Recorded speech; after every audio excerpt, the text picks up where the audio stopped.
Hello students, today we will start our chapter number 5. ये आएगा बेटा आपके सिलेबस में ये है okay the summit with in यानी चोटी पे चढ़ाई करना यानी चोटी पे चढ़ाई करने के बाद में यानी इस चैप्टर में जो HPS आलू वाला है वो एक चोटी पे क्या करते हैं माउंट एवरेस्ट की जो चोटी है उनका ग्रुप उस पे चढ़ाई करता है और वो इसके बारे में सारी बातें बताते हैं कि उन्हें चोटी पे चढ़ के कैसा महसूस होता है और क्या क्या उनके मन में प्रश्न उठते हैं चोटी पे चढ़ने के बाद में और उन्हें कैसा महसूस होता है ये सारी बातें HPS आलू वाला बताते हैं। बिफोर यू रीड चैप्टर आप ये चैप्टर पढ़ने से पहले मैं आपको कुछ इसकी जो बातें हैं वो बताती हूँ। Major HPS Ahluwalia was a member of a first successful Indian expedition to Mount Everest in 1965 कि मेजर जो HPS आलूवाला है was a member of a successful Indian expedition कि उनका जो ग्रुप था वो 1965 में सबसे पहले माउंट एवरेस्ट पे चढ़ा था। How did he feel when he stood on the higher point in the world कि उन्हें ये चढ़ने के बाद में चढ़ाई करने के बाद में उन्हें कैसा लगता है चोटी पे वर्ल्ड की सबसे ऊंची चोटी पे चढ़ने के बाद वो सारी बातें इसमें बताते हैं। Let us here his story in his words वो अपने शब्दों में ये स्टोरी लिखते हैं। Climbing the summit and then the more difficult task of climbing the summit within कि ये चढ़ाई जो करना है वो कितना डिफ़िकल्ट होता है एक डिफ़िकल्ट टास्क है ये और चढ़ाई करने के दौरान उन्हें कैसा लगता है और चढ़ाई करना यहाँ पे मोर डिफ़िकल्ट कैसे हैं ये सारी बातें क्या बताते हैं ये जो है मिस्टर HPS आलू वाला है ये बताते हैं। ओके स्टूडेंट्स ये जो वर्ड मीनिंग जो दे रखे हैं ये आप अपनी नोटबुक में लिखा करिए ओके तभी आपको अच्छे से चैप्टर समझ में आएगा। जो मैं OBT के लिए जो क्वेश्चंस देती हूँ वो क्वेश्चन आप अपनी कॉपी में राइट करेंगे ओके वो क्वेश्चन आंसर इम्पोर्टेंट है वो आप अपनी कॉपी में लिखिए। ओके स्टूडेंट्स नाउ देखिए chapter of all the emotions with strength through me as I stood on the summit of Everest, looking over miles of a panorama blows us the dominant one I think was humility कि वो अपनी भावनाएं बताते हैं कि उनको चोटी पे चढ़ने के बाद में I stood on the summit of the Everest जब मैं एवरेस्ट की चोटी के ऊपर खड़ा था तो मेरे मन में क्या क्या भावनाएं आ रही थी उसके बारे में बताते हैं। मेरी जो भावनाएं हैं वो मेरे को ऐसे लग रहा था कि मैं आसपास से मतलब कि बहुत ज़्यादा दूर पहुंच गया हूँ मतलब कि मैं बहुत सबसे दूर चला गया हूँ मतलब कई मीलों दूर चला गया हूँ। मुझे आसपास का नज़ारा इतना अच्छे से दिख रहा था और मुझे ऐसे लग रहा था I think was the humanity क्या नहीं मेरे को कुछ अलग से मिल गया है ये पूरी दुनिया छोटी लग रही है उसको और वो माउंट एवरेस्ट ऐसे लगता है कि जैसे कि मैं तो कितना छोटा हूँ और ये कितना बड़ा है ना। पूरी दुनिया वहाँ से वो देख पा रहा है ये पूरी दुनिया उसको छोटी सी लग रही है और उसको ह्यूमैनिटी वाली थिंग आती है जैसे कि किसी को अलग से क्षमता नहीं मिल जाती क्या उसे वैसी थिंक आ रही है अपने अंदर कौन मिस्टर आलू वाला को। Okay the physical in me screamed to say thank god it's all over वो फिजिकली कहते हैं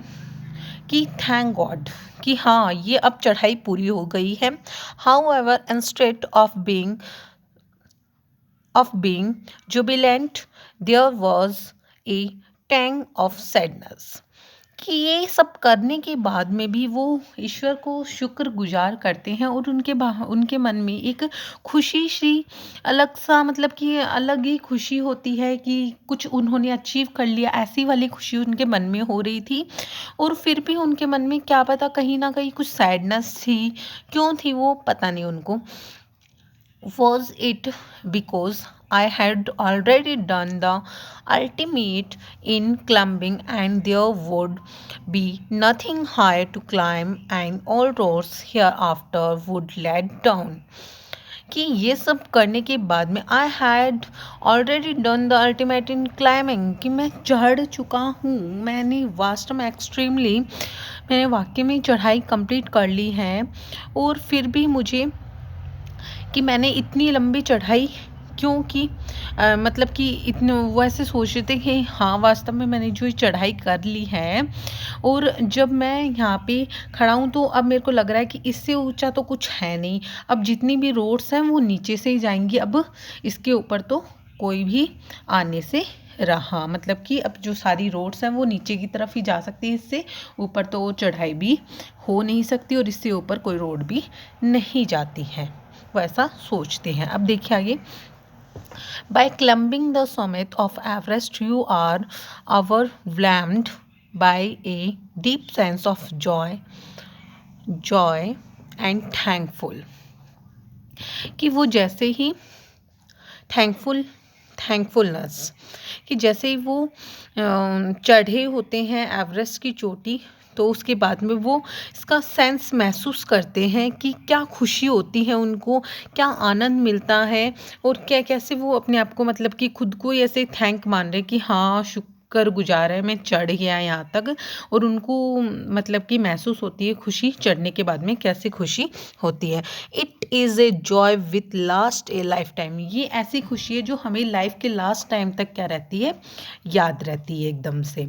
the experience changes you completely, जो हमारा अनुभव होता है वो कम्प्लीटली क्या हो जाता है, बदल जाता है चढ़ने के बाद में। The man who has been to the mountains is never the same again, और जो व्यक्ति यहाँ पे चढ़ गया है वो माउंटेन्स चढ़ने के जैसा बिल्कुल भी नहीं है। ये एक एवरेस्ट की चढ़ाई है, वो एक एवरेस्ट पे चढ़ते हैं न कि एक माउंटेन्स पे, वैसा नहीं है ये जैसा कि लोग माउंटेन्स पे चढ़ते हैं। As I look back at life after climbing Everest, I cannot help remarking about other summit, the summit of the mind, no less formidable and no eraser to climb,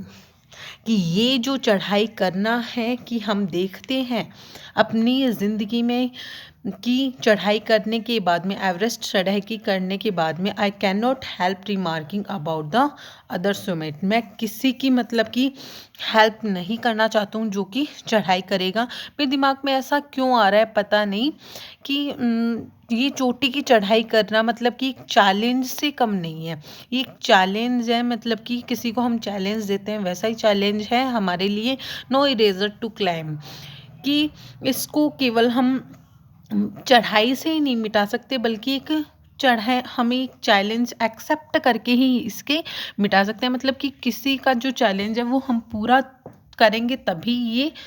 challenge accept है, वरना नहीं है। तो ये एक माउंटेन्स की चढ़ाई करना नहीं है, बल्कि ये चढ़ाई करके और ये एक चैलेंज एक्सेप्ट करना है जो माउंटेन्स की चढ़ाई है। अब देखिए आगे आपका, even when getting down from the summit, once the physical extensions had gone, I began asking myself the questions why I had climbing Everest, कि ये सब करने के बाद में even when getting down from the Sumit, कि मैं चढ़ाई करने के बाद में भी मेरे को ऐसा क्यों लगता है कि ये एक तरह से मेरे को फिज़िकली थकान हो गई, कि मैं माउंट एवरेस्ट चढ़ने के बाद में बहुत ज़्यादा थक चुका हूँ। आई बिगेन आस्किंग माई सेल्फ, कि मैं खुद से ही ये करने के बाद में खुद से ही क्वेश्चन पूछ रहा हूँ कि मैं चढ़ाई एवरेस्ट पे चढ़ाई करने क्यों गया था। ये एक चढ़ाई करना मतलब कि खुद का जुनून होता है कि मेरे को हाँ चढ़ के दिखाना है, दूसरों से अच्छा बन के दिखाना है। ये हम इसलिए करते हैं ताकि मैं दूसरों से ज़्यादा डिफ़िकल्ट्स को सह सकता हूँ, इस तरीके से हम ये करते हैं। तो वो अपने मन में सोच रहा है कि मैंने माउंट एवरेस्ट की चढ़ाई क्यों की थी। Why did the act of reaching the summit have such A hold on my imagination. और ये चीज़ मेरे दिमाग में मतलब कि जो चढ़ाई करने के बाद में ये इमेजिनेशन मेरे दिमाग को पकड़े हुए है कि मैंने ऐसा ऐसा क्यों किया, मतलब कि उसके दिमाग में बस ये चीज़ चल रही थी कि मैंने चढ़ाई की तो क्यों की। It was already A think of the past, ये एक पास्ट हो गया है अब कि मैंने चढ़ाई कर ली है ना, समथिंग डन यस्टरडे, ये सब कल हुआ था। बट मेरे को अभी भी ये इमेजिनेशन मेरे को होल्ड ऑन है, मतलब कि पकड़े हुए हैं साथ में कि मैंने चढ़ाई क्यों किया है। विथ एवरी पासिंग डे, जब भी दिन दिन पास होते जाते हैं, मतलब कि एक एक दिन जाता जाता है, it would became more remote. और ये क्या होते जाते हैं, मतलब कि रिमोट का मतलब फार दूर होना, दूर होना, कि ये धीरे धीरे क्या हो जाएगा, ये चीज़ धीरे धीरे क्या हो जाएगी, मुझसे दूर होती चली जाएगी। फिर भी पता नहीं मुझे क्यों लग रहा है कि मेरे को पकड़े हुए हैं कि मैंने चढ़ाई क्यों की। And then what would remain, कि फिर भी मेरे दिमाग में कैसे आ रही है, would me my memories fade slowly away. अब भी मेरी जो मेमोरी है वो बिल्कुल क्या हो गई है, फेड हो गई, एकदम वीक, एकदम स्लोली, जिसका मतलब कि एकदम धीरे धीरे चलने लगी है। ऐसा क्यों हो रहा है मेरे, कि मतलब कि मेरे को ऐसा क्यों लग रहा है कि ये जो दिमाग में उसके बार बार वही चल रहा है। कुछ बड़ी अचीव कर लेते हैं हम चीज़, वो बार बार भी वही चलने लग जाती है कि हमने ऐसा क्यों किया, हमने ऐसा क्यों किया, हमने ऐसा क्यों किया, हमें कैसा लगा, क्या हुआ क्या नहीं हुआ। ऐसी जो ये चीज़ है ना, उसने जैसे माउंट एवरेस्ट पे जैसे क्लम्बिंग करने के आफ्टर बाद में उसके मन में ये सारे थॉट चलते जा रहे थे। बट मुझे ऐसे भी लग रहा था ये तो पास्ट की बात हो गई, फिर भी मैं इसे क्यों सोच रहा हूँ, क्यों सोच रहा हूँ। फिर भी उसके दिमाग में ये चीज़ें क्या हो रही है, चलती जा रही है, क्योंकि उसकी मेमोरी में सिर्फ ये चीज़ें चलती जा रही है। उसकी मेमोरी बिल्कुल इसी चीज़ को सोच सोच के एकदम स्लोली यानी धीरे हो गई है। ओके स्टूडेंट्स, आज का जो है ये तीनों पैराग्राफ मैंने आज का आपको पढ़ा दिया है। और जो नेक्स्ट अगला जो आपकी पैराग्राफ है वो हम नेक्स्ट वीडियो में करेंगे। ओके स्टूडेंट्स, मैं आपको कुछ ओबीटी क्वेश्चंस दूंगी, उनके आप आंसर राइट डाउन करेंगे। Okay students, thank you.